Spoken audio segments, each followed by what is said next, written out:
I'm gonna preface this. Let's not do personal attacks here. All right. Let's try to keep it. Let's try to stay civil. We got the Peepo riot in there. If you're feeling you need to demonstrate riot feels, okay. I understand. There's gonna be uh, a lot of reactions to this. It's probably the biggest. This let's preface this. This is just a test, okay? Um, but it is happening on the live servers. But it's a test. So if this was just like a change, it's going in permanently, we'd probably sing another tune here. But it's a test on live. It is. Honestly, they can't test anything on the PTS for Cyrodiil. They can't. People don't go in the PTS and test things there. And even when they do, it doesn't matter. So they're doing it on live. All right, that's the best place they can collect real data on this. I think with that, people can kind of, maybe have a cooler head with things. All right, fuck it, we'll do it live. That's right. All right, let's start reading it because some people don't know what's going on. People are like, Fengrush, what's happening? Okay, let's read through it. What's up, Paler? How you doing, brother? I must warn you, I will miss most of chat as I'll be reading and commenting. Okay, the standard thing here. All right, we're mostly just gonna read and comment. We'll talk about a couple issues with chat as well. Okay, what's happening, Fengrush? Here we go. All right, stand by. So here's Rich. As part of our ongoing performance optimizations, we've been spending a lot of time analyzing and addressing problems in Cyrodiil. I'm going to give a summary of what has happened over the years, what we have been doing to alleviate the problems, and our future plans. When talking about Eso Server Performance, it's important to understand that all abilities in the game, with some exceptions, have a soft limit on the number of times they can be executed. An example of a hard limit on an ability is an ability that can be executed one time every 2 seconds, enforced by the server. ESO doesn't have any of those.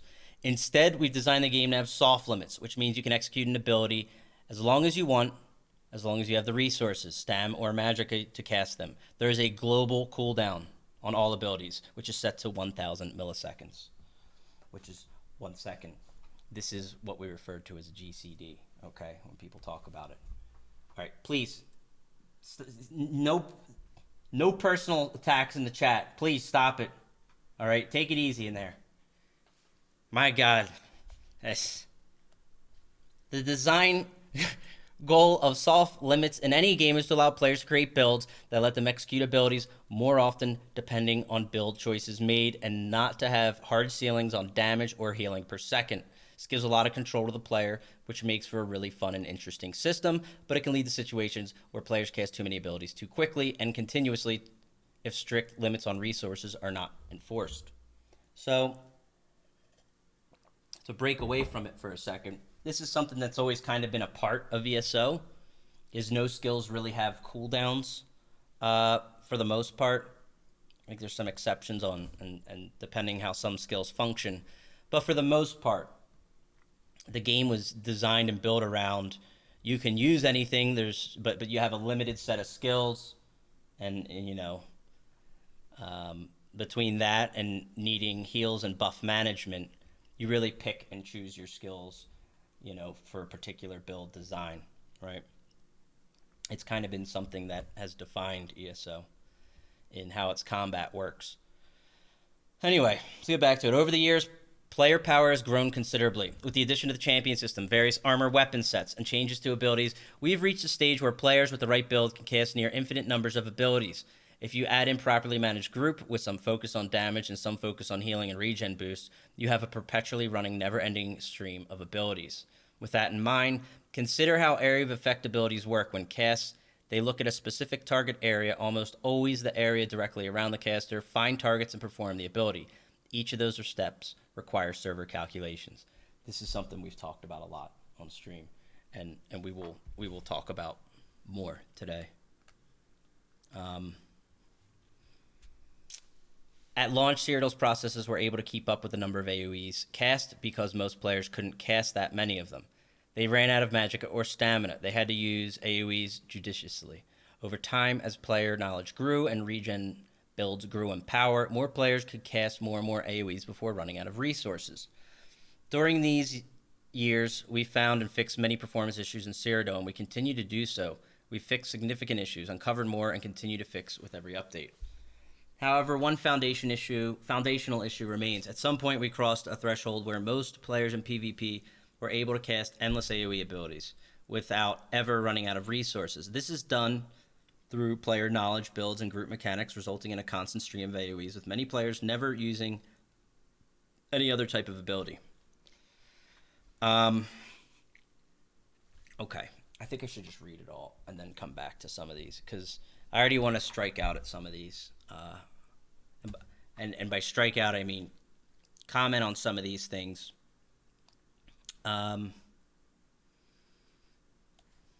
Mainly this, like right here, saying it's just player knowledge or regen builds grew.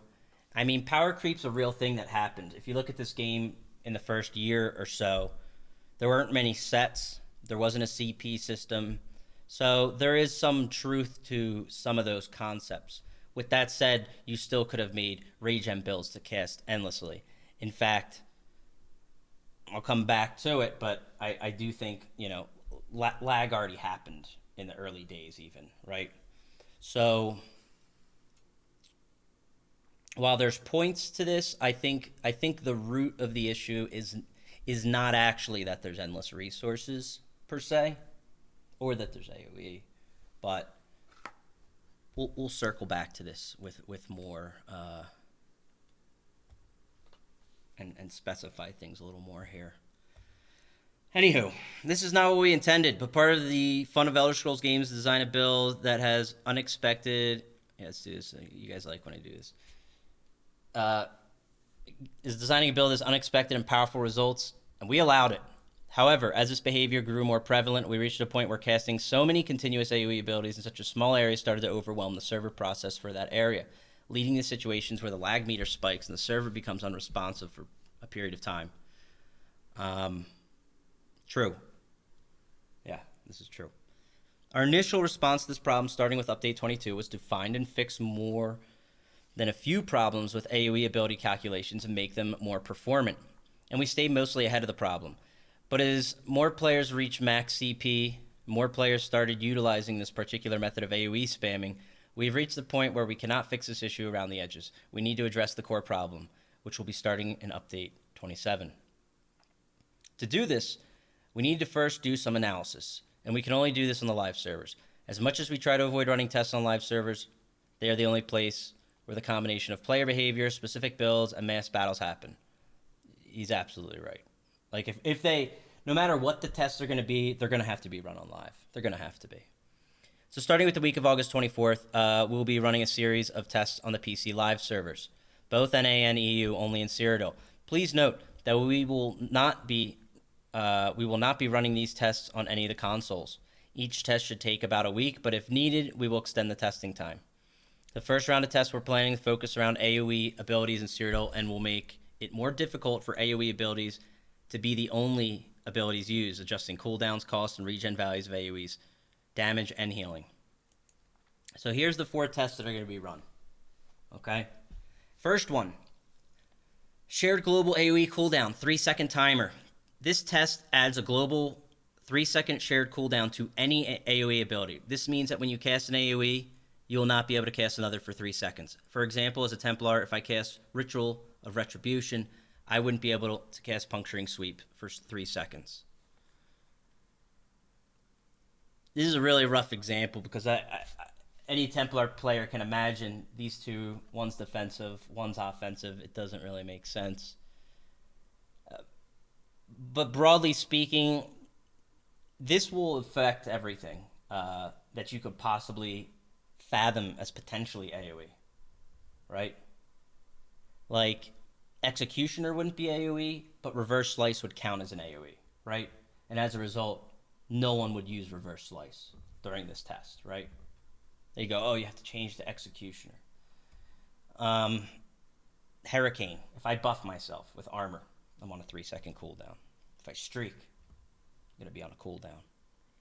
You know, there's a lot of critical things that people do. And this applies to healing. So if you use Breath of Life, 3-second cooldown. If you purify yourself, 3-second cooldown. Like, you name it, if it touches AoE or considers the target area, it's an AoE. It's just a test, though. That's right. It is just a test. I should preface this by saying, like, I'm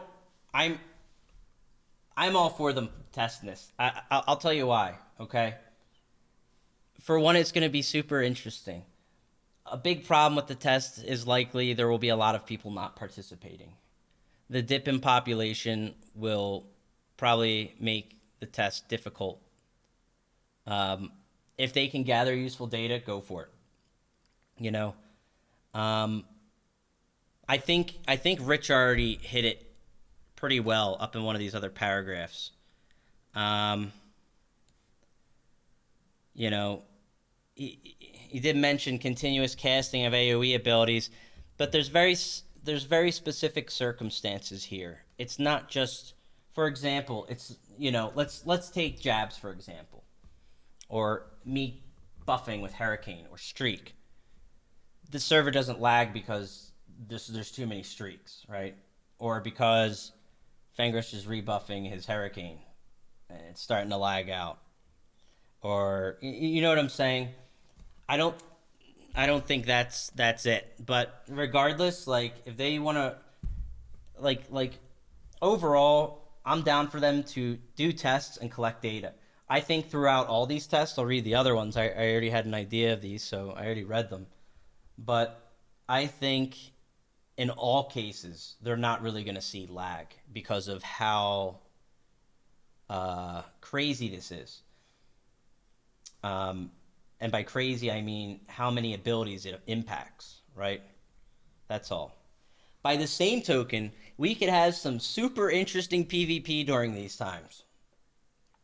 And I don't think we'll have a lot of big ball groups or faction stacks.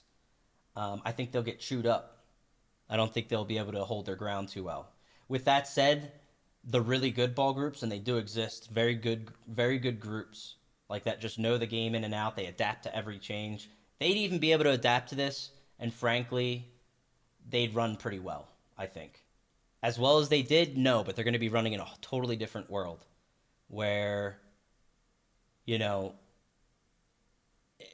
I mean, right now, like a really good ball group of like 20, 24 people or something like that, they can still do proxy debt and run into a room together. And they can stagger out like purging. And they can have already put up heal over times before they went in. And they can still leverage defensive and offensive ultimates, right? A group like that isn't going to really have an issue. And the people trying to fight them are going to be putting out that much less damage. So we'll come back to that. Okay. All these stuff too, in conjunction with the new changes to a lot of the sets that have proc conditions, you're going to have a lot more proc sets come into use for these. Just use AoE heal proc set. Exactly, right? Or there's so many ones that were already tuned up coming into update 27. Like I was eyeing up Armor of Imperium. It was always a good group set, but man, stuff like this, go ahead and cycle me a bunch of little barriers, right? Anyway, all right, let's just read the rest of the tests, okay? Test 2, individual AoE cooldown, 3-second timer. This test adds an individual AoE cooldown to each AoE ability. This means that when you cast an AoE, you'll not be able to cast that same AoE ability for 3 seconds. For example, as a Templar, if I cast sweeps, I wouldn't be able to sweep again for 3 seconds. I feel like they're taking the Templar and being like, listen, you're gonna get screwed, dude. All right, Wiener Dogs, thank you. 47 months, welcome back. Thank you for the resub. Yeah, they're letting you know the Templar's gonna get hit here pretty hard, okay? And that's what I mean. People that go to the Cyrodiil and adjust to this stuff, they'll put away a certain character and bring out a different one, right? And make it towards the test. As far as them testing and collecting data, I'm sure they'd welcome you boxing up one class, bringing out another, and playing to these rules to the best of your effect. Overall, I could say, sure, it'll help. absolutely. I could still see some lag in a pop block server environment of a heavy siege with ball groups still. I could still see it happening, even with all this stuff. I'm coming to get you. I'll explain more of that. Jadex, thank you for 20 months with the Prime. Welcome back. With that said, I think it's, maybe it's not a bad idea to just fucking try it, dude, and see what happens, right? So, why is it Rip Templar? Because everything they do is going to be on cooldown throughout all these tests. Test 3, no cooldown, global ramping AoE costs. This test adds a global ramping AoE cost for each AoE cast, similar to how Streaker Roll Dodge works. Where you cast an AoE, you receive a debuff for 5 seconds. Each stack of the debuff increases the cost of any AoE cast. Interesting that they can do this, I find. I have suggested this use case specifically for Purge, but that's just me. But we'll come back to that one too, I guess. Okay. It's nice they could do something like that. Test 4, individual AoE cooldown. 3-second timer, global ramping AoE cost. This test adds an individual AoE cooldown to each ability, as in Test 2, but also combines it with a global ramping cost from Test 3 as well. Alright, so this is where you get double dipped. Server's down now. Okay. Okay. So, Test 4 is over nerfing. Test 4 is a little brutal. Let's finish reading this. There's not much. During the times that any of these are active, we will be rewarding double AP for anyone in Cyrodiil. This is a little incentive boost to get you out there. After we complete the above tests, we may try other combinations of cooldown, cost, and regen values on AoE abilities. However, we need to run these tests first and assess the data. We will then let everyone know what we found and how we will move forward.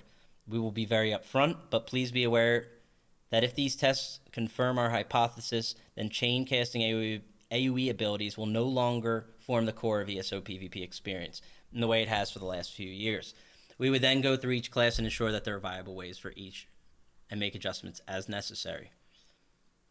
The code for these changes will be going into today's PTS patch, and we'll be running some basic tests throughout the day on Tuesday in Cyrodiil to ensure we're able to make the above changes without requiring any maintenance or downtime.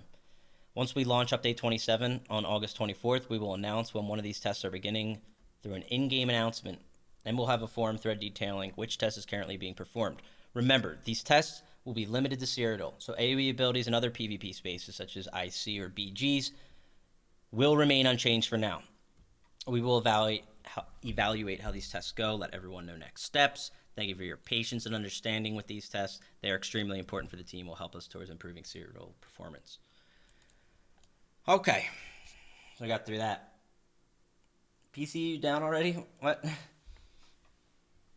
It's got to be a meme. Okay, so yeah, we can talk a bit about it. Overall, again, I'm not upset about them actually doing tests to try to figure out things to do it. A lot of us won't agree with certain things, obviously. We all have our biases of whatnot. At its core, this does strike out at part of what, the core of ESO combat, functioning as a game with no skill cooldown. So I'm going to talk about that a little bit first, and then maybe talk a little bit more about Cyrodiil, from my idea of some other things. Why double AP though? Transmute crystals would have been much more attractive because it's easy to just flip double AP. I don't know, man. It is what it is, right? Maybe you could throw it in there. Throw it in the suggestions thread. This thread could use it. I guaranteed it's filled with not a lot of nice replies. All right. It's probably a lot of... I mean, rightfully so, I guess, in some sense. But again, here's the thing. If they can run tests that'll give them data, they may get data on some things that they didn't even think of or look at, right? In some cases, that could prove to be useful, and I mean that quite sincerely. For example, they may run these tests and they may find like ball groups again bypassing some of these things. For example, the smart good ball groups could just stagger purges a bit more, and even if they don't stagger them, they only need to use them in certain situations. But imagine you have a group of 24 running very optimal. Maybe you double your purge count, right? And you know now each of them are just slamming purges, and they're just spreading them out a bit more. Parrot, thank you for 17 months. Welcome back. What type of coffee is the question you have? Okay, so let's tackle a couple of the points from earlier. I think one of the big things here, if I could offer a counterpoint, is and any criticism I offer, I mean it with all the respect. I really do, because the best thing we can do is just give good feedback. Honestly, if we just yell and scream and insult, I'll tell you what, it's never worked. It doesn't really get us anywhere anyway, right? If we can look at some of these things though and make a good argument, that seems to be better, and they'll do with it what they will, right? You know, that's why the people riot's for your frustration. If you're rightfully feeling some of it. But it seems like the argument, that was made in here is AoE abilities are lagging the server. They want to cut down on them. Why are there so many AoEs now? Because of the power creep via CP system and sets. Okay? I think the logic there might not be on target. I think the point's correct, that a lot of AoEs are actually causing lag. I agree. Do all the new sets and CP contribute to that? Absolutely. Could you play on non-CP? Let's remove that. Yeah, we already have that. We can already do it there. We know it works there, and it can lag it there too. Okay. But we still have the strong sets. I mean, part of what I would say is let's stop adding powerful power creep sets. Now, to support what they're doing going into Update 27, with the proc sets, is they're removing the RNG. Again, they're trying to remove calculations. We'll see how that helps. I don't think removing the RNG from sets will help too much. I think some of the problematic sets are ones that are high iteration sets, and there was a lot of those that gave 100% chance. For example, let's take Bogdan's Night Flame. The monster set drops a giant AoE that ticks on everyone every second, right? That's something that's a bit more tasking, because it always it's a high uptime and it hits a lot of people. It's so that's an example there. But I don't think the logic is so much that there's unending resources. If I had to cut to the chase on it, it's kind of what I've always been saying. I think the main thing is it's like two big things that anytime you see the server lagging, one of the two things are happening. There's a giant faction stack, and I'd like to be clear of what a faction stack is. It's just like, it could be multiple groups. It's just a mass of pugs. It's a herd. If Volendrung's out, these are naturally created, and rightfully so. Everyone should go to the hammer. It's very powerful. So as a result, there's certain things that attract all the players, and this creates like a faction stack. We call it a Zerg, but a Zerg's very broad. All right? Zerg is such a term that is just like, it is a faction stack a Zerg? Yes. Right? But is every Zerg a faction stack? I don't know. I don't see it like that. Zerg is such an overused term. All right, I see people that die 1v3 and they say I got Zerged, and it's like, okay, it was actually 3 guys that killed you. You were outnumbered. You weren't Zerged, but so it's loosely used. Faction stack is very, it's like, hey, the population, when it's relevant to game performance, it's beyond like 2 bars, high 2 bar to 3 bar and beyond. When you get the whole faction stacking with that many people, we're talking like, usually it's like 40, 50 people plus at that point. those are situations where you can start to see the lag set in. So that's one. The other one is as I call ball groups. And people seem to struggle with this term a lot when I use it. When I say ball groups, I pretty much mean groups that are designed to run. They're optimized with a sense of they're pretty heavily defensive. They're usually skewed and built and designed around originally being defensive as a starting point, which means, hey, we have an abnormal amount of survival and we will figure out the offense from there. Because if you get 24 people together and they're like pretty new players, not very experienced, they can be diced up by like a good group of 3 or 4 people. But if they build heavily defensive, they won't be as easily dismantled. They still can with a good synergy bust. You can rip the whole group at a point. But with that said, as long as they don't make like some of the critical errors and they build heavily defensive, I'm talking you have dudes that use like 2 skills. They come into combat, they have like 30k HP, they have a sword and board and resto, but they stay alive. They shoot siege weapons. You can't reasonably pick them off. When you try to go at them, you end up having like 15 people attack you. And suddenly you get hit by like 15 light attacks and you're taking like 20k damage unless you're line of sighting, right? Ball group's a form of Zerg. Sure, you can call it what you want. I'm very clearly stating the 2 of them because both these things, that's what caused the issue. If you asked me, if you don't have a faction stack or you don't have these active structured ball groups, if you removed both of those from the equation, you would have a server that pretty much runs pretty well all the time. Now, when everything's pop locked, there still will be pain points, right? But I think those are the 2 things that really are brutal. So I don't know if I should write these down maybe or something. Let's bring up a notepad. Okay? So Rich is saying, let's say Zenimax is saying, the lag is pretty much coming from endless resources and AoE spam. All right? Which I'm just trying to break this down so people can understand. Because the solution here, again, is what these tests are running on. Again, I'm down to see these tests go through because, frankly, I think it'll provide more useful data than anything we have right now. Nerd's comment is nice. What's that? Down below.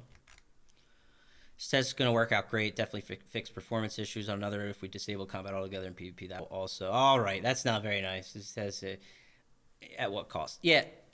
No, I hear you. Here's the thing. These tests will transform combat. And so here's a couple potential things.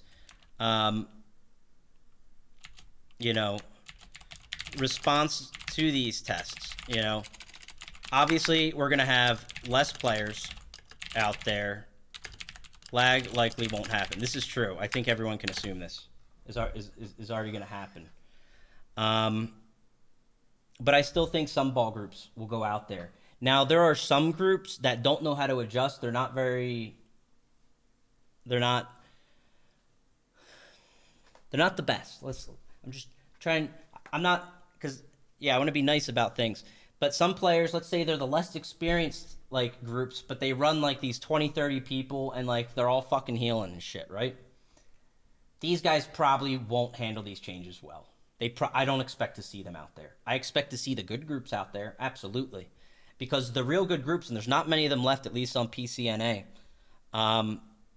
they are good players at their core. Some of them only run in ball groups. Some of them can do duels, and they're amazing duelers. They're amazing at BGs, small group play.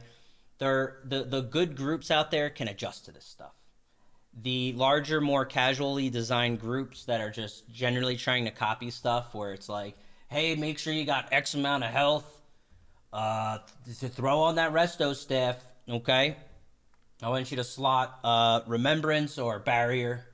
You know, shit like this, those players will find themselves probably getting picked apart and say, F this test, I'm out of here. You know? And I don't expect a lot of those out there. Okay? So with that said, you know, the feedback, here's the thing you don't want to happen, and part of why I'm going through and talking about it. You don't want to run this test. I think running the test and collecting data is great. I really do, and that's why I'm for it. I hope that it isn't like, we're going to run this test, and if it doesn't lag, that means that's the solution. Because it's really not, and that's part of what I want to talk about with response to these tests. I think the data collection portion is good. Collecting data on what's happening is good to compare versus current live. However, ESO's combat at its core doesn't have cooldowns like this. Okay, and why is this bad? This is bad because it will be, let's put on word wrap. This will be very jarring for new players coming to Cyrodiil. All right. Imagine new players, they play, they level their character, go try out Cyrodiil, and they go out there and they go, what the hell's going on? I can't use the thing I've always been doing. All right. This will create a very unwelcoming experience to new players. Okay. You're going to say, oh, yeah, you got to go to so-and-so's video to find out the build that bypasses all the things so you can kick it, you know. I think at its core, this is one of the biggest issues probably with this, okay? I think that would be brutal. Cyrodiil is already a tough place for players to come out and have a good time with, you know? So I think this would just move that bar higher on the unwelcoming experience. Cyrodiil is awesome. It's really a fun, unique experience. There's not much like it in the gaming world that's similar to the way it runs right now. Unfortunately, part of the way it runs right now is it does have a lot of performance issues.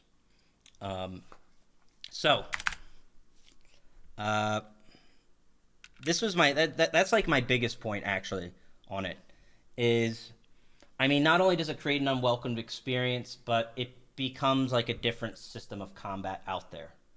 Okay, they need to add more skill advisory builds for PvP. Sure, you could say that. I don't think it's I don't think I think that helps overall with the game is kind of teaching players to get along as they go. But like part of Cyrodiil, I think Cyrodiil needs some guides on because like skill advisors, I would do that throughout the game. I think that should be built more into the leveling up. Like you go visit so and so. You know, they have like the training thing for Volendrung where you go into a little instance. Do something like that for new players. At least offer it and explain some things.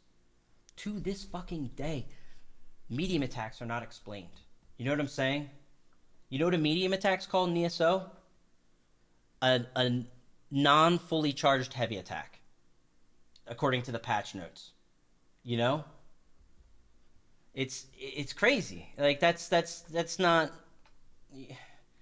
There's certain mechanics and stuff that need explaining. Weaving, for example, people come in. God, man, reading the forums is painful. It's a terrible experience to go read the forums because to this day there's so many people. Animation canceling ruined this game. All right, bunch of idiots is my comment. Like it's part of the system. Every game has a flow of combat. All right, learn to light attack and skill and stuff, and that's it. Anyway, I don't know. Maybe I just jumped more so to Um, I'd kind of like to segue. I've talked about it in different parts, in different spans, but I figure it's a good time to talk about it again with a lot more eyes on it. Uh, just about, trying to offer my vision of a future for Cyrodiil. Let's offer a vision that gives us hope. All right. If you want to address those two problems, all right, one, faction stack. Like, what actually is causing lag? Okay. One is a faction stack. Two is ball group. Okay. So the ball group one's been around for a while. Because actually, I didn't see as much faction stack lag, say, back in the day. I think Rich is dead on with what he said about a lot of AoE spamming, and that's what makes faction stacks lag more. It's easier to run builds with a lot more survival, more people with champion points, more people running around. They can live longer. Because back in the day, like, you couldn't run... If you ran a heavy armor set, you weren't going to have, like, resources to just run around and spam infinitely. If you ran light armor, you were actually going to be light and die. You can run around now with, like, 30k HP with a sword and board on a Magicka guy that's still in 5 light and spam endlessly and not be able to be killed easily. It's just, it's pretty wild. It's pretty wild. So, as far as like targetable AoE abilities and what to strike out at, what to focus on, I think the test that's going to happen, it is obviously super broad. It's going to touch anything that's potentially AoE. I think the focus is more so on the defensive side of the fence. Would be good. And bear in mind, again, ZeniMax is going to be watching these tests. So they may do that. They may run these tests and then be like, hey, we're going to come with a test, and our data shows X, Y, and Z is showing a lot of performance issues, and we're actually going to focus on those, right? Maybe that's something that comes out of the tests. I'd like to see that personally, if something like that could happen. Fengrush, won't faction stacks or ball groups benefit from AoE since they're going to have so many people running those abilities? They will always have one else GCD. Exactly. This is part of what I was saying, why I think these tests will not destroy the good ones. Now, even some of the other ones, some of the other groups I was saying, like the, not so great groups maybe, I think they will be impacted. The reason is those really good ball groups, they're actually, they're good players. They're reacting to stuff. The other guys don't even react to some stuff, but they get kept alive. The reason they can get kept alive is one of the issues I'm going to point out here that we have to strike out at. Let's add it in here. Okay? Redundant healing that layers. Eliminate it from the game. I would eliminate this across the board. Outside of Cyrodiil too. I don't really give a shit if they don't do it outside of Cyrodiil, but they should. What I mean by this is you can cast multiple rapid regens and have multiple layers of healing or multiple healing spring, whatever it is. When you get these layered levels of healing, it creates so many heal over times that you could go up and hit a guy for 10k, and by the time you get to your next skill, he's had 5 different heal over times heal him. Now, if there are different unique heals, they should stack. I'm okay with that. What I'm not okay with is like 3-4 rapid regens, on the guy. And then you could have, people don't even do it, but they could. They could layer multiple echoing vigors. They could have multiple Bogdans, 5 sets of Hades. What the hell's going on, dude? Like, this is where you have issues with the lag and the performance. Is what I just... That is the big core of it all. Whether you're in a faction stack or a ball group, these huge amounts of redundant healing layers are just they need to go. You can get 1 rapid regen, right? 1's fine. If someone casts 1 and it's weaker than the guy that casted it, doesn't apply. If they cast it and it's stronger, overrides the last one and it starts afresh. The other thing this would do is it actually, you know, it would even empower healers. Is another pro to this, in my opinion. It would empower being like, oh, you're actually a healer. You're actually built as a healer. There are a lot of people that just run around. They're like, yeah, I'm a Magsork DPS. I got 50k Magicka. I run rapid regen on the back bar. I do like 30k burst damage, but I still have rapid regen. Me and my 12 bros cast it, and we're all DPS players, but we all heal each other like crazy. Rather than having like a dedicated healer, it's like, I put out a good rapid regen. No, you don't need to. It's better to have like 4 or 5 DPS people that all just chain cast it over each other. It doesn't make sense, right? So this would actually bring value to healers, and this is why I think it'd work in PvE too.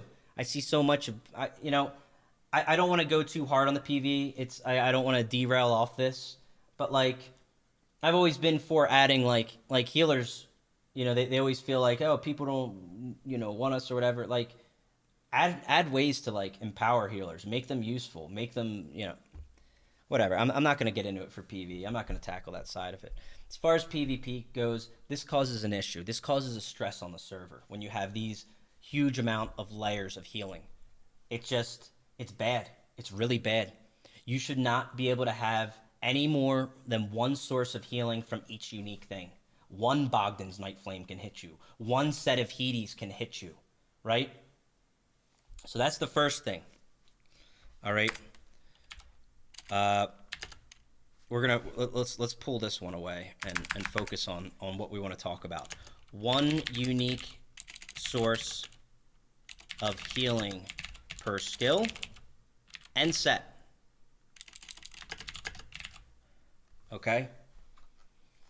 That would be the first thing. Now here's something they already are doing in update 27 that's going live. They're changing a lot of sets that they only impact your group.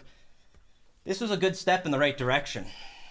It goes hand in hand with what we're talking about here. I never thought they'd do that. That's to say, if you're running a certain set and it procs, it can only hit certain people in your group. Buff sets only hit certain people in your group. Why is this good? Let's bring up paint. Let's bring up some really cool high-tech stuff to use here. Okay. To go hand in hand. Little diagram. Can't hurt. Am I right? Okay. I just got to figure out how to use it, and we're good. Can I draw little dots with this? Okay, there we go. Does that work? That's big enough, right? All right, that's Beedlius right there. Beedlius is an amazing healer. Okay, and here's all his group mates. Okay, Beedlius is in a ball group right now. All right. So this is his group. They're okay. Okay.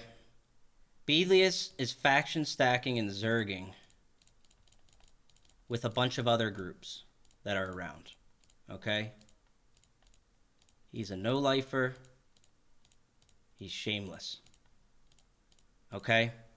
Now, when Beedlius casts Rapid Regen, what's going to happen is he's right here, and let's take the radius of that heal. Because a lot of people don't understand this. It's good to explain what's happening. And it kind of goes hand in... I should have drew this in the middle. All right, let's say that's the radius. That's your 28-meter radius. And then here's Beedlius, right? So Beedlius goes to cast Rapid Regen, right? No. Yeah. Okay, that's good. And he's right... Here, let me mark where Beedlius is so you can see him. He's right here in the middle. Let's put him more in the middle. He's a little off from the group because he's a little slower than everyone else. So he's right there. That's about in the middle of this thing. It's going to pull a radius of everybody when he casts that Rapid Regen, right? So let's draw this as like, let's say here's a subset and we had all these names. Because this is like what happens on the coding side, right? Like, it's going to pull, I don't know, let's say this is like, you know, 30 people are there and he's in a group of 12, right? Here's his group of 12. When he casts that rapid regen, what happens on the server side is it will pull a list of all 30 people like this, and it's going to go through and say, which of them need this rapid regen? Who's the 2 lowest health people here or whatever? It will find those targets and apply it to them. Why is this an issue? Well, for the faction stack portion that we were talking about, is that this is adding more stress to the server. Not only does it have to target the whole area, rather than saying, I'm only going to target the people within my group, the server does not look to this small subset and say who's in range that needs it. It takes the whole list. It takes everybody in the area, and it looks for who's lowest. This is why if you're ever running around, you're low health and you're Magicka user, you go to use a shield and you don't get it, and then you suddenly die in frustration, and the guy across the room from you that got your shield instead, who soon after dies as well. That's what's going on there. This is part of the smart healing. I think this would be the toughest task and the biggest ask of the ZeniMax side of the fence here, is reworking this. The fact that they've already done this and achieved it with sets tells me they know what to do here. But what they would have to do is rewrite how smart healing works.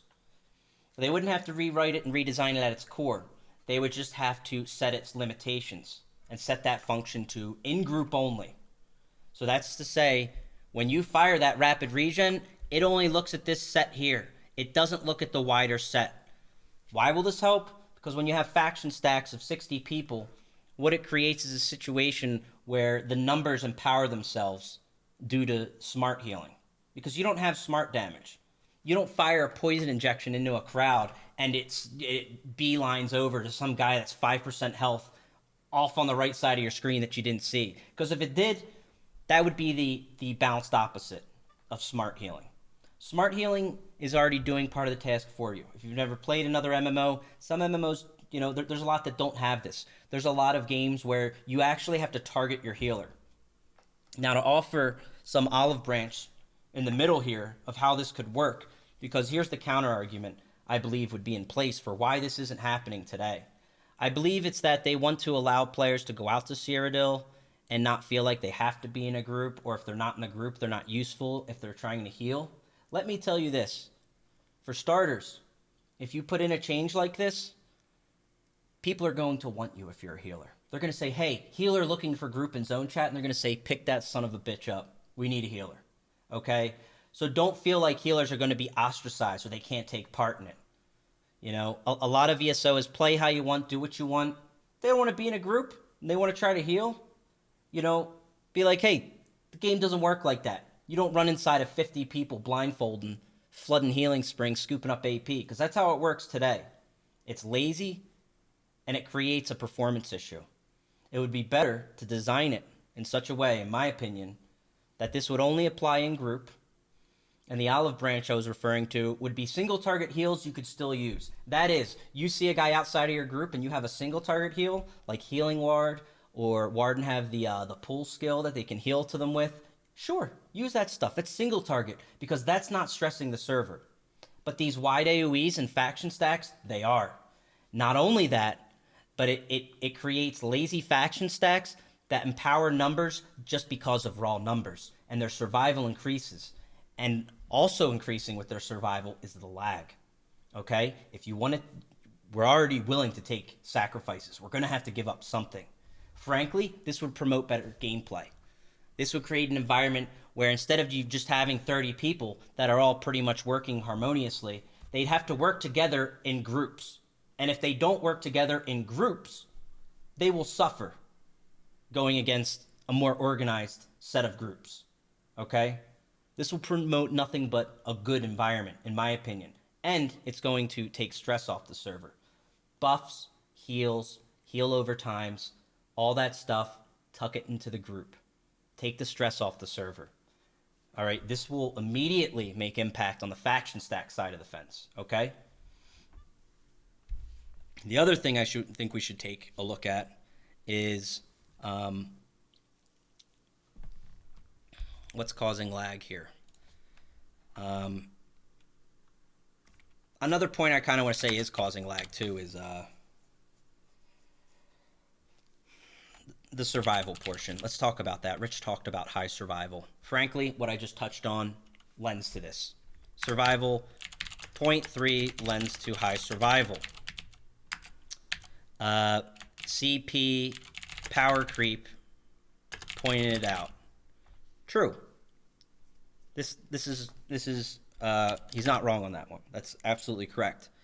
Solution to this one: remove CP from PvP until it is reworked into a better system.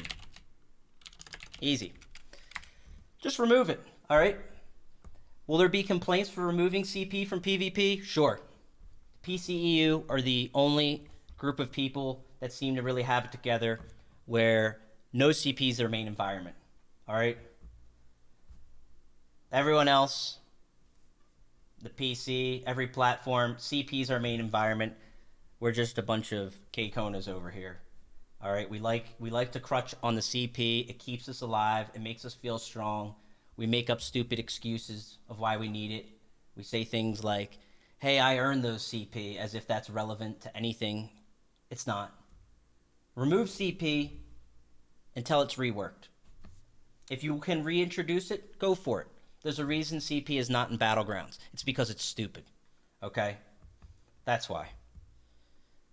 The problems, non-CP does have its problems. Proc sets are more powerful, and this is going to be even more obvious with this patch coming, with proc sets proccing 100%. You're going to see more proc sets. You're going to see a more devastating impact in the non-CP environment. As a result, remove CP. The other reason we want to remove CP is not only for the survival point, but for years now, we've tried to see the bounce team do the impossible. They're trying to bounce the game, and they're trying to address problems in CP and non-CP. These environments are so different that they'll fix a problem that's glaringly obvious in one and dramatically impact the other negatively. And it creates this issue where people are constantly yelling at the devs. All right, I think the devs are being set up for failure here from a bounce perspective. They need one environment to bounce. One. CP's fine in PvE. It works there. The game's designed for it right now. Leave it there until it's reworked. Find a solution. Take the stress off the devs. Make one environment and adjust Battle Spirit accordingly. For example, let's say non-CP is the only environment. Okay. Adjust Battle Spirit. Maybe give them a little more health if you need. Give them a little more fluff so all the people that are complaining, they can learn to adjust to that new environment. But it would be better to adjust to that one. And right now with the lag problems in Cyrodiil, help the devs out a little bit. All right? And I'm talking to the people that are these devs bosses. Okay? Help them out a little bit. They're trying to bounce two environments and fix lag, and they can't. So let's create one environment, the one that puts less strain on the server. Let's start there. Let's work from there. Okay? That makes sense. So the sets, that's another thing. And they already made changes to sets, and those I think those could have potential positive impacts. Positive impacts there. Not so much on that. I think the less calculations and less RNG rolls from proc sets will help the server. I don't think that's going to help very much. I think they need to take a look at a lot of proc sets and maybe change some of them. Maybe they look at Bogdan's and they're like, boy, this thing's really putting out a lot of power per second. Maybe we knock it to every 2 seconds it heals. That'll stress the server less. These are the kinds of useful things I think that could help. Maybe all healing sets are tick every 2 seconds. This would be not as effective for people that operate, for survival endlessly. It wouldn't be. I do know that, but you would literally have the amount of calculations coming through the server. You know what I'm saying? So there's another point.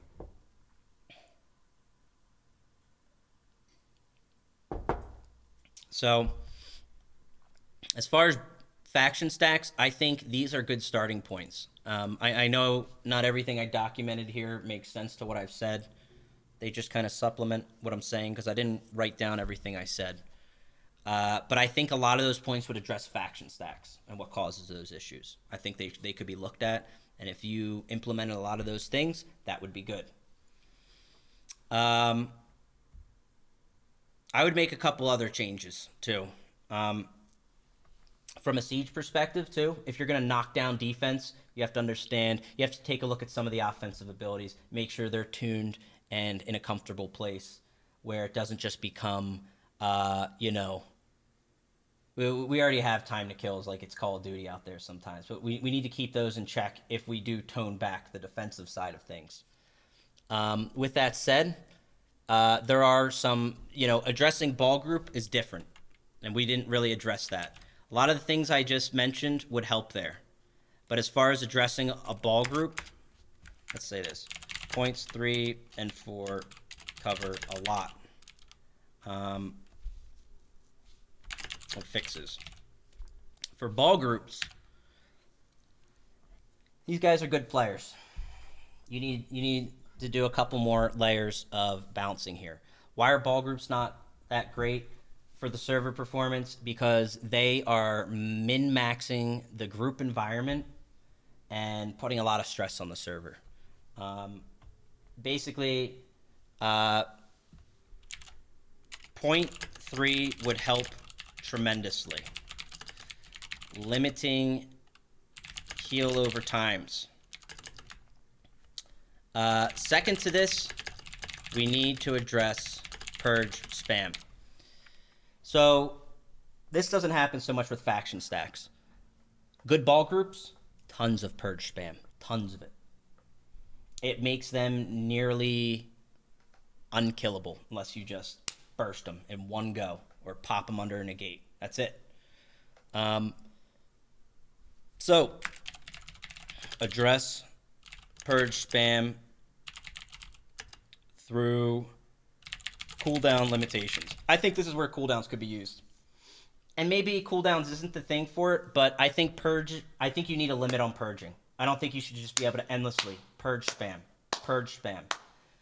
The other thing with this is as proc sets change to be 100% proc rate and it becomes a proc meta game, classes that have purge will become more desirable versus those that do not have purge. You may start to reach an environment where you just have 6 different proc sets running on you from 3 different people. And it's like, oh, I'm a Templar. Boom, it's off, right? Templar, Warden, Necro have pretty easy means to get at these. And the other ones can only address it if they're Magicka. Otherwise, they have no hope. They just have to heal through it and learn to deal with it. I think a purge cooldown would help across the board for bounce perspectives, but as far as ball groups go, not making them invincible. They literally they will run through a doorway with siege and whatever. They just purge spam. This is also putting stress on the server. Application, removal, etc. It just happens over and over. It's too strong. Purge should have a pretty serious cooldown. And if you keep it group only, it's contained. If it's not group only, your purges could get wasted when you don't want them to be purged. Another reason that group only should be a big thing for buffs and heals, as well as for this, for purging. But yeah, you got to start to look at what causes lag, and look no further than ball groups. I don't hate them for playing the game well, because they do.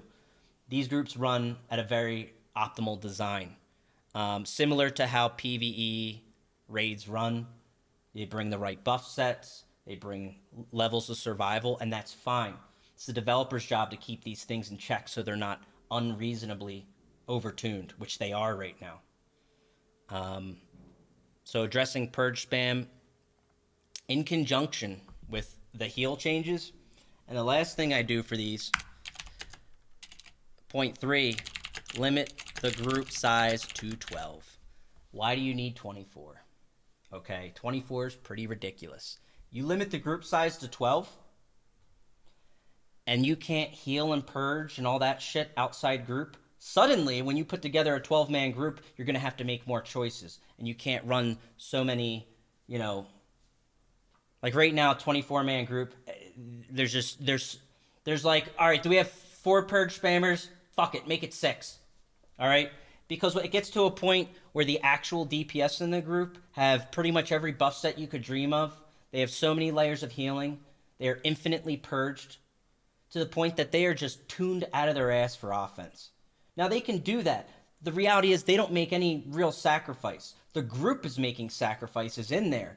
But at 24, it's insane. You can cover every buff set you could dream of, and then some, and still have the defensive side of things. So I think that's a good starting point for ball groups to look at. I think if you run a test that starts running some of these things, again, I'm still not against the tests that ZeniMax does. I think we should hop on there, test them, check it out, give feedback. If you just yell and scream and tell them they're dumb, it's not really going to do anything. It really won't. The reality is they're trying to do something, so I'd respect that and take this opportunity to try to present ideas. That's part of what I'm trying to do. I really wouldn't do this stuff. I've talked about doing it before, but I wouldn't sit here and talk about it and go through this if I felt like they didn't care. And I felt like they don't care for a while, to be honest with you.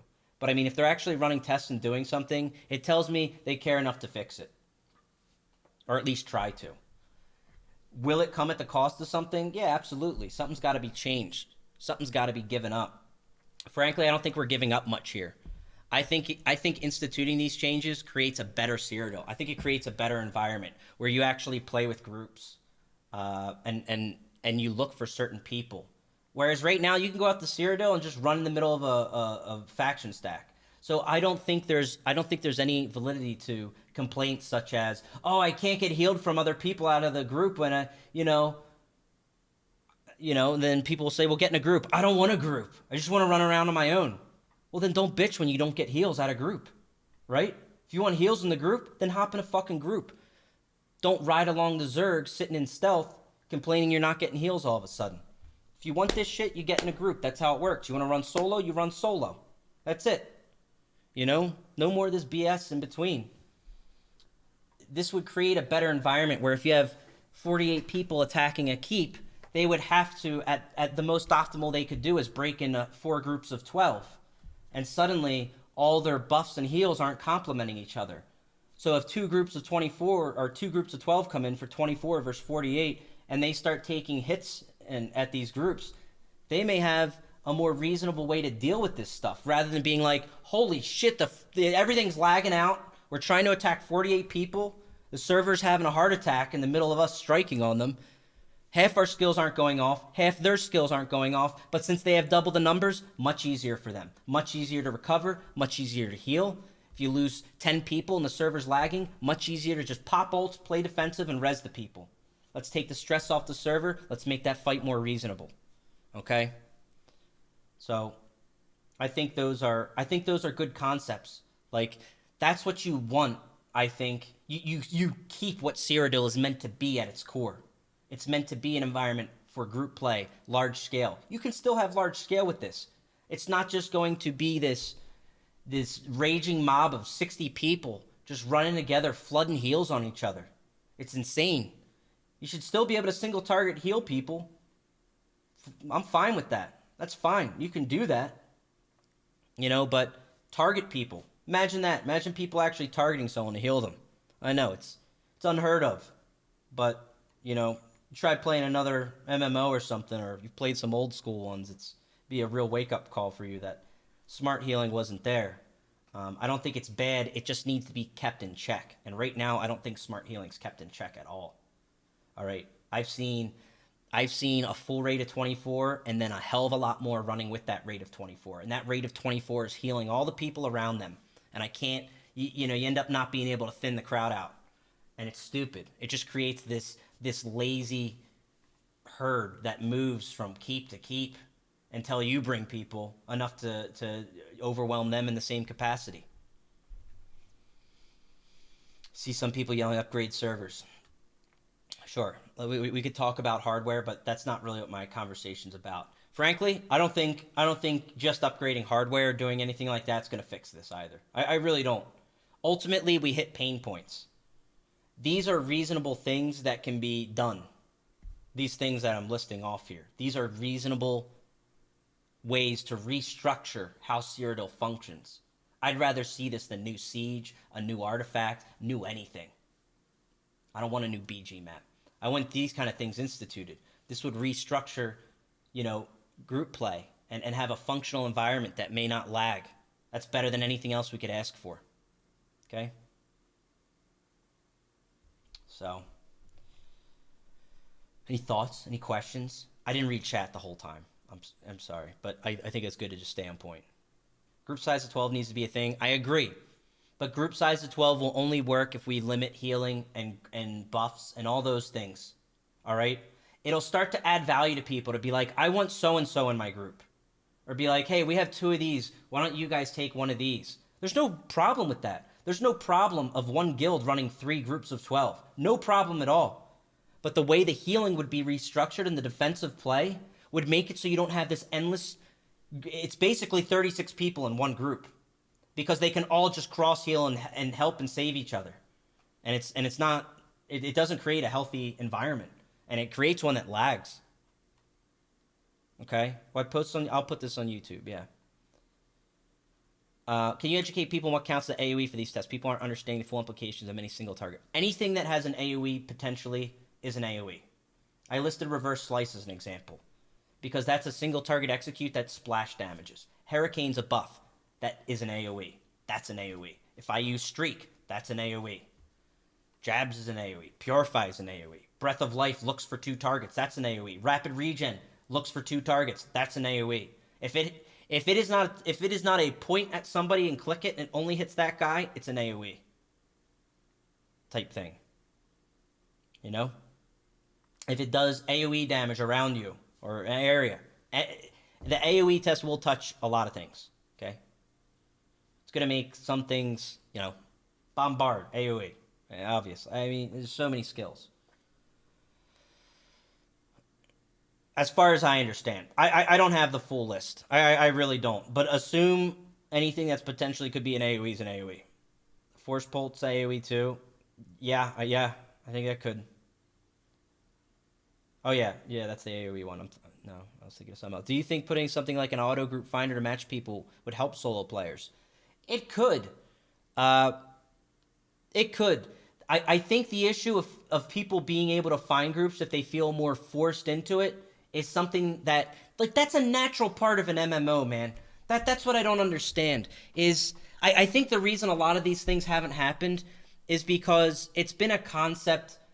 I understand, the target audience of this game is a little more coddled from an MMO perspective, okay? It really is, and that's okay. ESO has done very successful. It has hit a broader audience, too, than some MMOs would have. But I don't think this is asking so much that you're playing in an MMO and you go out to Cyrodiil, a massive environment where you do massive team fights, and that you actually have to use zone chat or guild chat to be like, hey, is there a group running that I can get in? Because the game is play how you want at the end of the day. You can always go to Cyrodiil with whatever you want. You can run there on a build that runs by itself. You have your own heals. You have your own damage. Be like, oh, I found a group. Let me put my healing set on. Or let me put on my buff support set. Or I'll run my tank build or my DPS. Whatever the hell people want to do. But to expect that as the reason why we wouldn't do these changes is absolutely ludicrous. It'd be crazy to even hesitate, I think, on trying to do something that not only creates an environment that is less laggy, but functionally will run better. People would actually be desired to get them in group. To be like, boy, we need a healer in the group. Or something like that, right? Or, hey, does someone want to play support? Stuff like that. That's what an MMO's about, man. That's what it's always been about if you go out for group fights. Okay?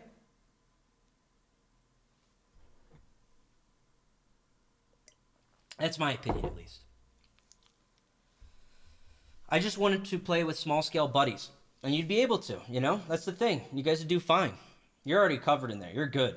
It would be a better environment for small group players that if they saw this mass of people, maybe they'd have a chance to fight better. Because in the grand scheme of things, they're still going to get hit by 36 people if they're fighting with like 4. You're still going to get hit by them. The difference is so those groups may function a little different if they break up, or if you come in and you hit the middle and you knock out some healers in the one group, that group might not have healers. That gets saved by the other 2 groups. The way it works right now, they do. And that's what I'm referring to when I say coddled. Like, you can't...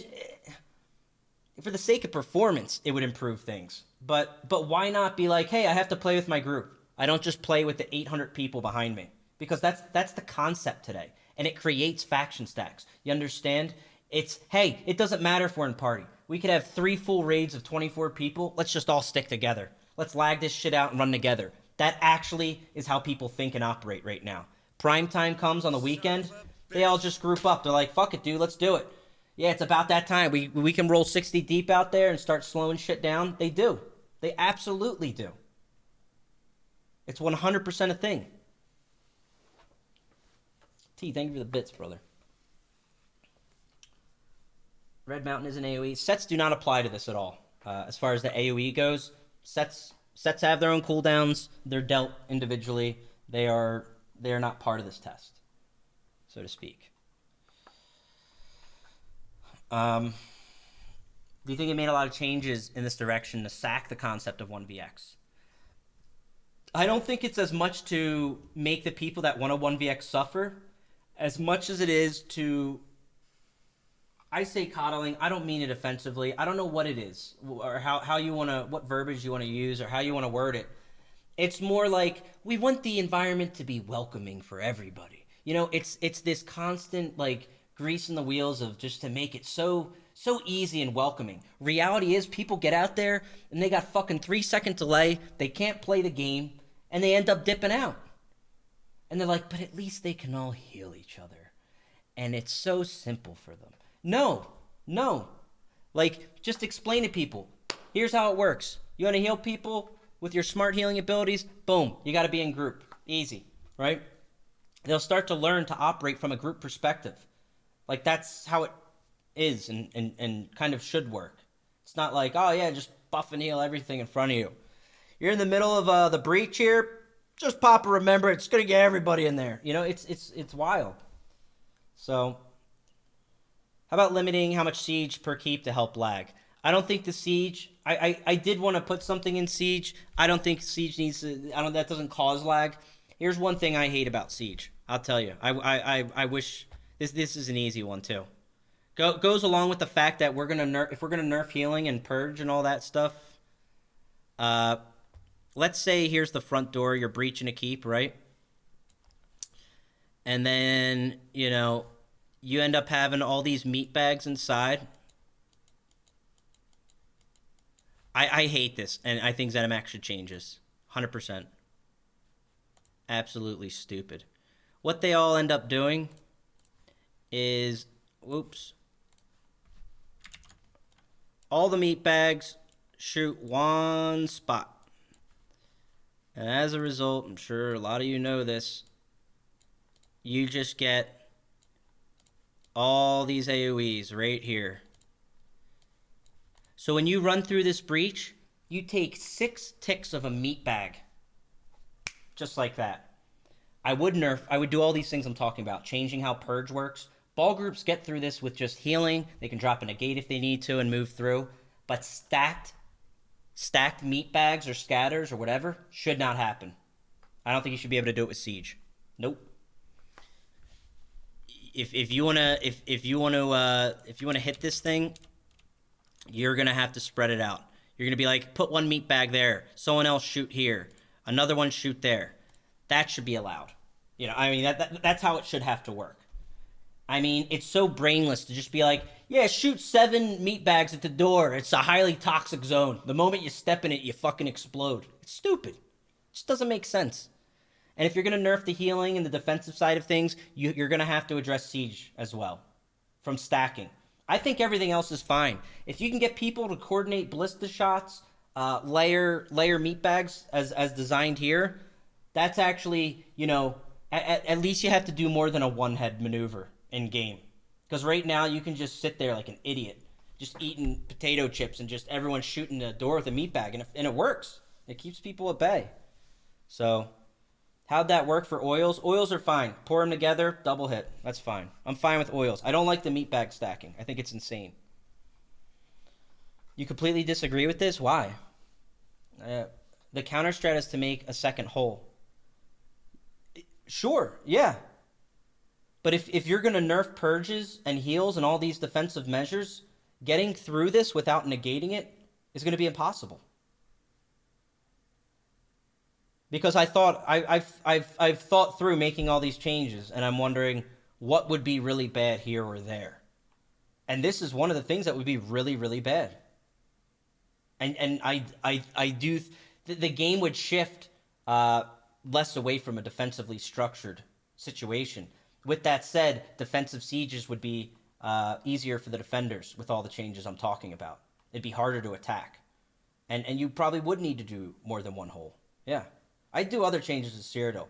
I'd get rid of stuff like PV Doran that happens right now.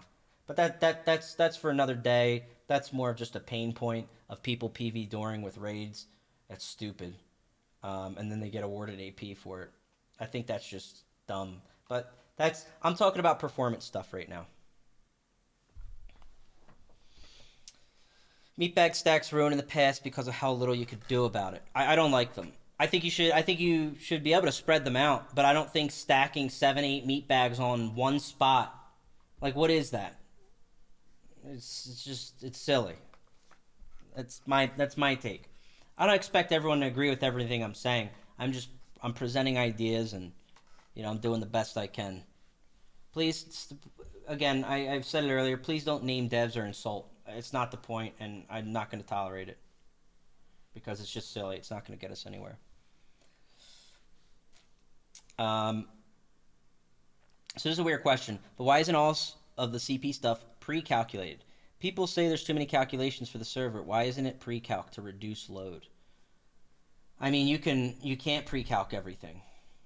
You can't pre-calculate how someone's going to take damage from someone. That person has to shoot their damage, and then they calculate based on your CP defenses what's happening, right? It's just, again, remove CP, let them bounce one environment, and use Battle Spirit to move it. Because non-CP, I think, is too harsh. CP, way too stacked. There is a middle point that exists, and I think they can fluff that a little by moving the non-CP bar up a little bit by adjusting Battle Spirit. I saw the forum post on this. Not saying people can be toxic, but yeah, it's very toxic. I know. I don't even have to look. I'm sure there's a lot of it. You see a penis in the... Listen, if you see that, then you need to see a doctor. Okay, that's not normal for you. Okay. That was part of the power creep addressing point. So, but that's one on Siege. I don't think there's too much. It's not my intention to drag this out or list more than needs to be. But everything I named here and talked about here, I think they're really... every single one of them I think is very important. I would not consider like part of this. I would consider this whole package together. I think formulating something like this makes sense because it takes into account a lot of things. If you half-ass fixing the problem, you're going to open up new problems.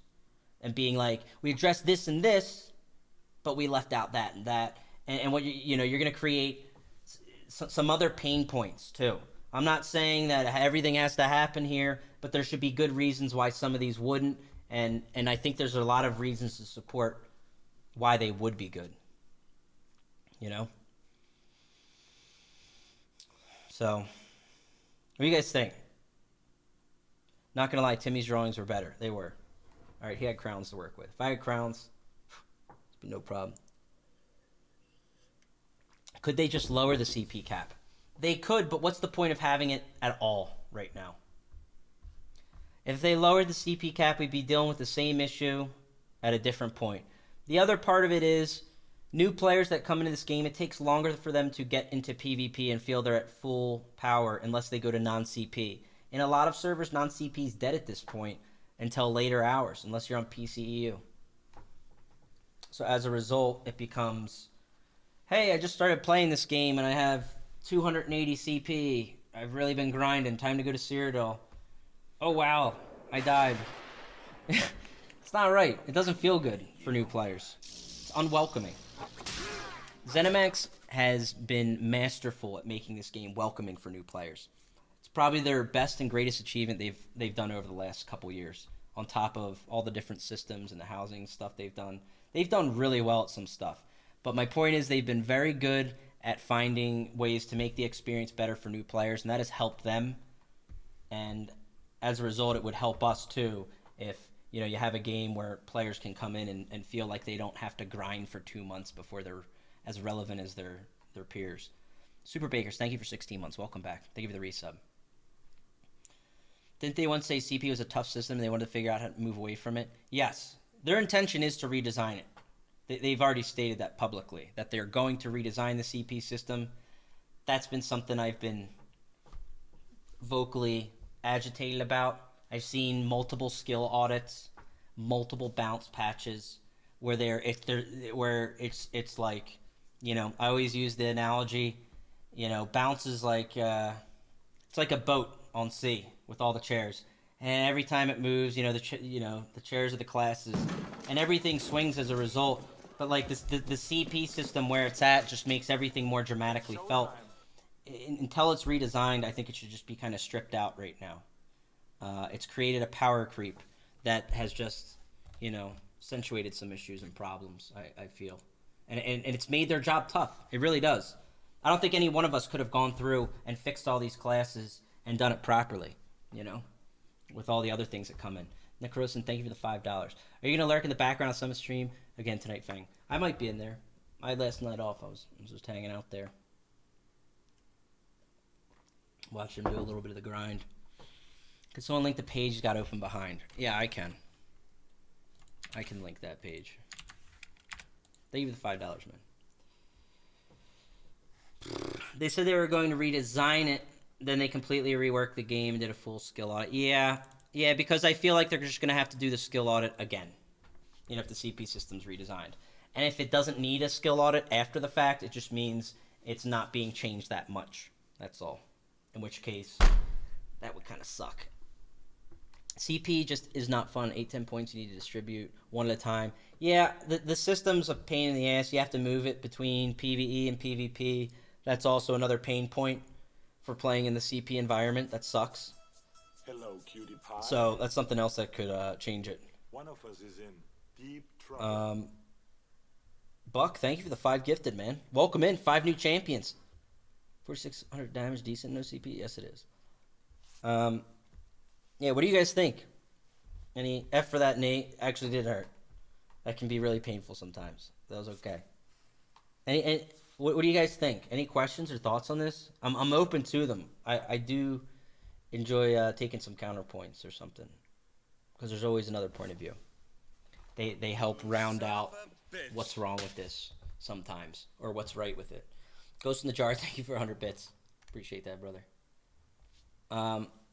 Thank you for fighting against these shitty changes. Again, I'm not fighting against the shitty. I'm not against. I'm not here to fight against this stuff. I actually welcome these changes. I'd like to see. I think there's useful data they can get out of this test. Actually, I do think there is. I think some of this data would support what I'm talking about in these areas about the redundant healing layers. If these are limited.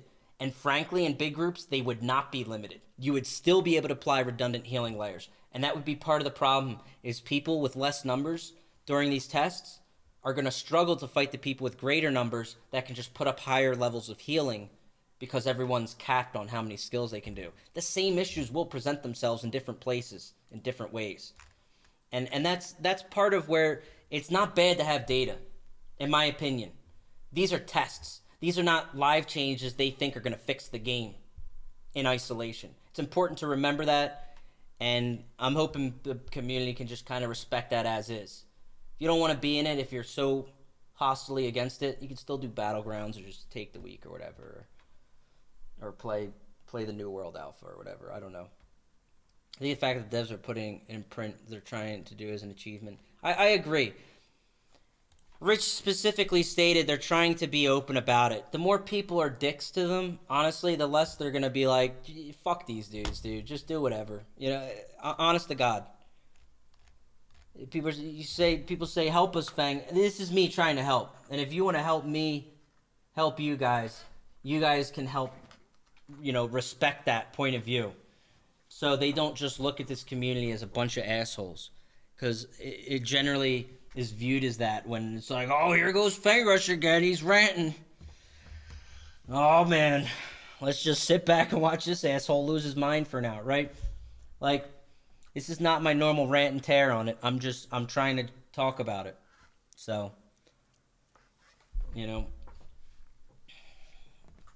maybe points that are obvious, it'll make things better. Thanks, man.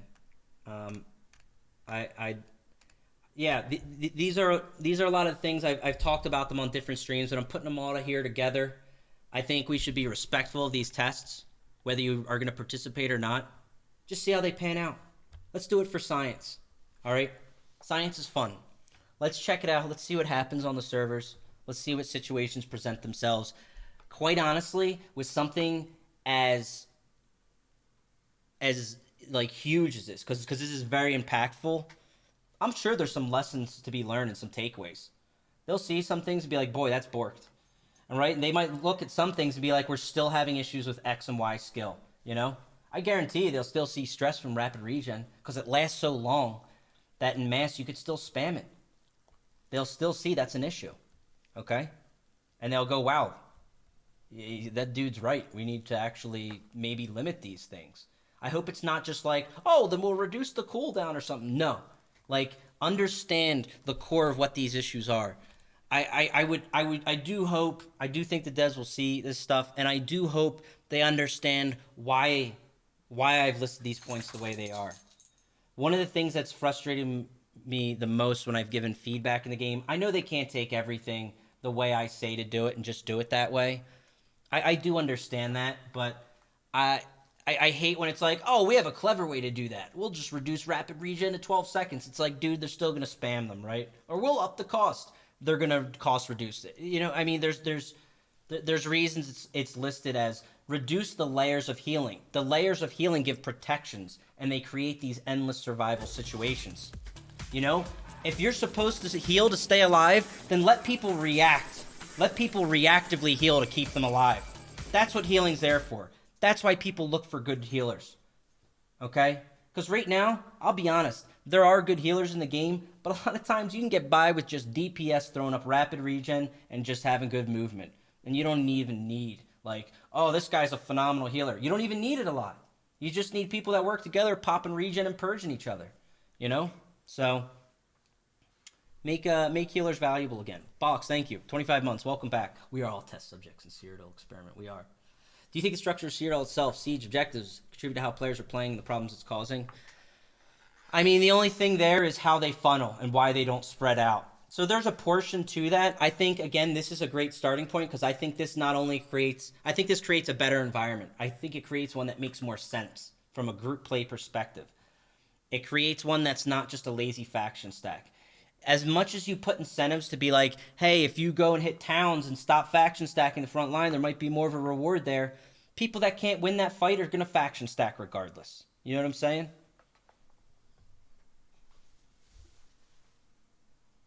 By adding cooldown or limits to purge, you'll have to put limits on people like you are. Imagine getting purge on your bow snare only each 3 seconds. It would be unplayable in my opinion.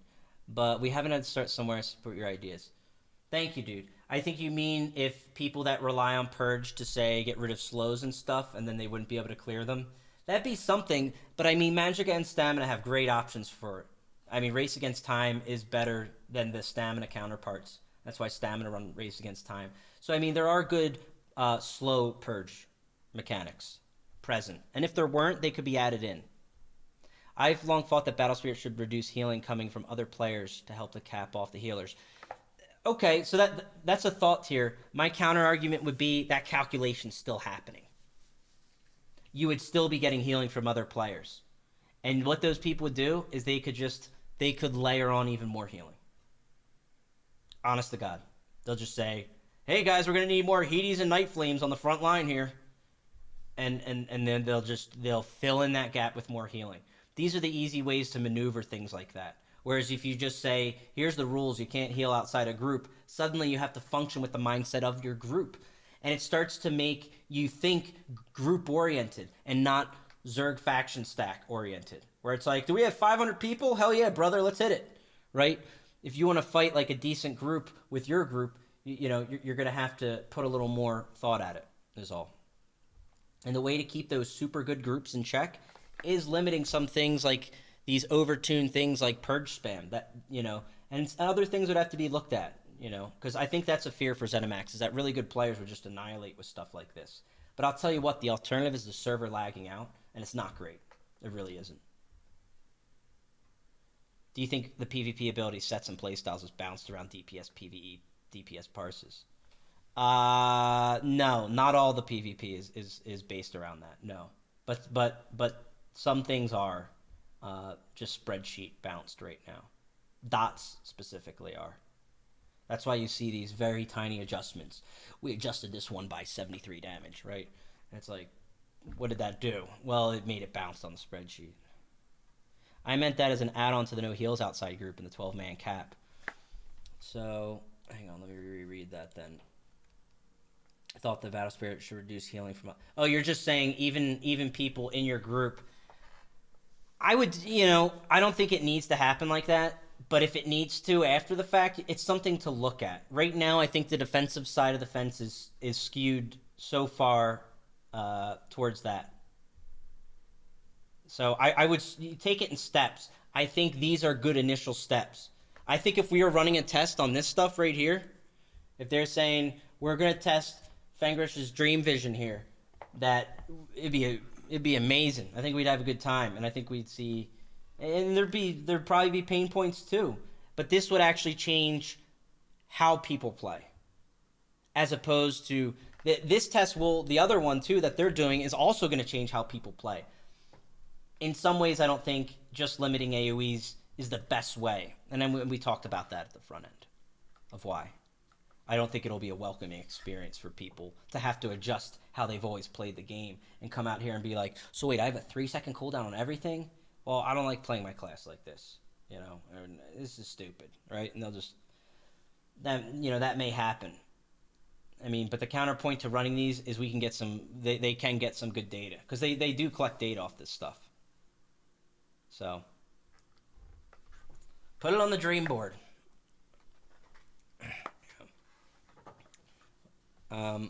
Yeah. Is ESO EU working? Not usually, am I right? No, I don't know. Some people are saying it may be having issues. It could be. I'm not sure. Yeah. So, what do you guys think? Any other questions? Alice, thank you for the Prime 8 months. Welcome back. Thank you for the resub. There's no new system to help stop faction stack. Reward the guild that claims X, that claims keeps. X higher AP for the longer your guild owns a keep. This would incentives. Okay, so yeah, that's incentive-based movement stuff. I'm going to tell you again that a lot of people won't do that. Some people will not play the game unless, like, if they're going to lose that fight, they'll be like, we'll just defend this keep and we'll get, you know, X reward. Well, someone's going to come kill those people. And they'll kill them again and again and again. And those people will never get a reward.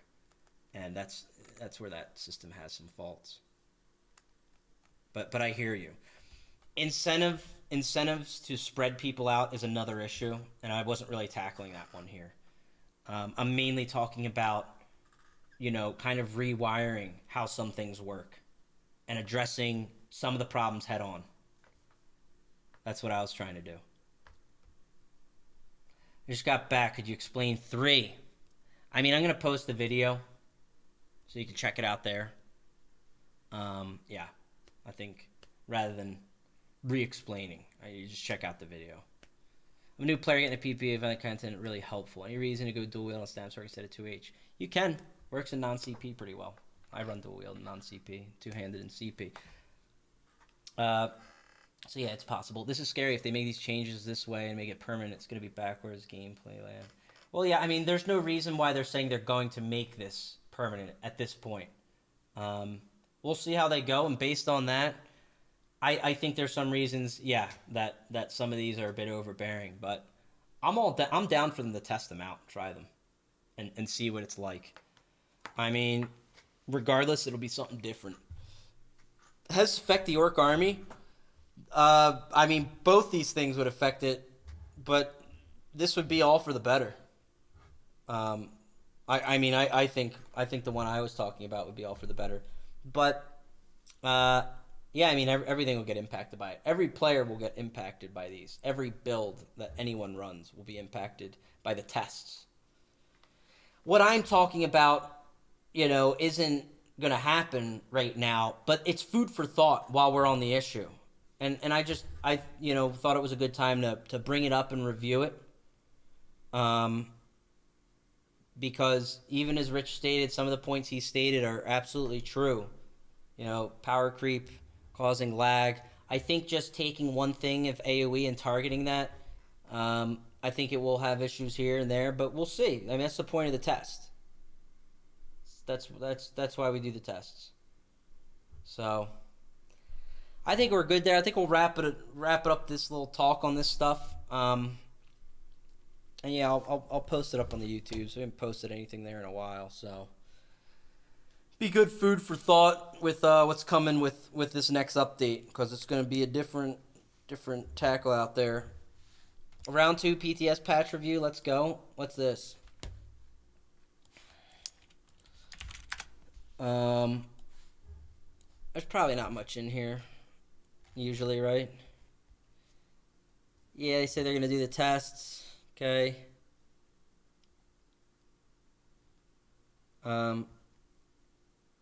Okay. Yeah, whatever, dude. Yeah, some stuff.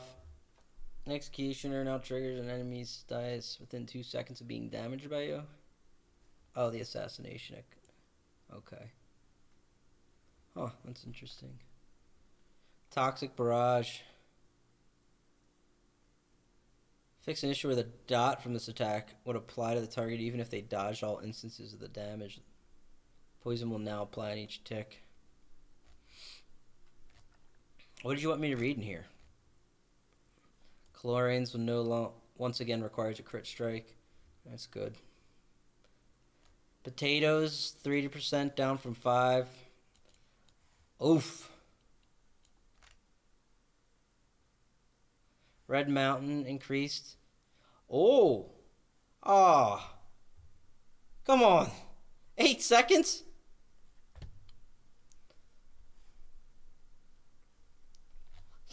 Get it out of here, dude. Thracians reduced the weapon and spelled stacks to 17. Per stack to 17, down from 40. Set no longer causes you to take no negative effect. The set now causes you to lose max health for every stack you have. The max stack count stays at 50. Final stat boost would be 850 weapon and spell damage for 6,000 health.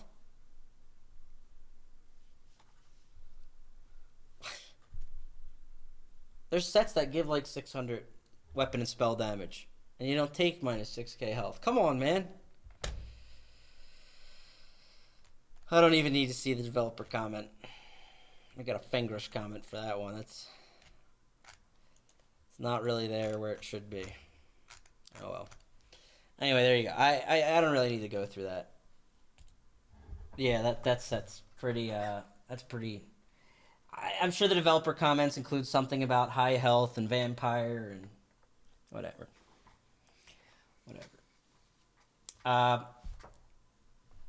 Welcome to the Thracian roller coaster. Dude, that thing's been up and down every week on the PTS. And I mean, it's been up and down, like, wildly. Like, all right, we're boosting it back up. Shit, we're bringing it back down. Reworked everything, brought it way back up at the cost of the... It's just, that's too much. It's a little too much. All right, we'll hop into ESO. Let's do a little combat, a little PvP.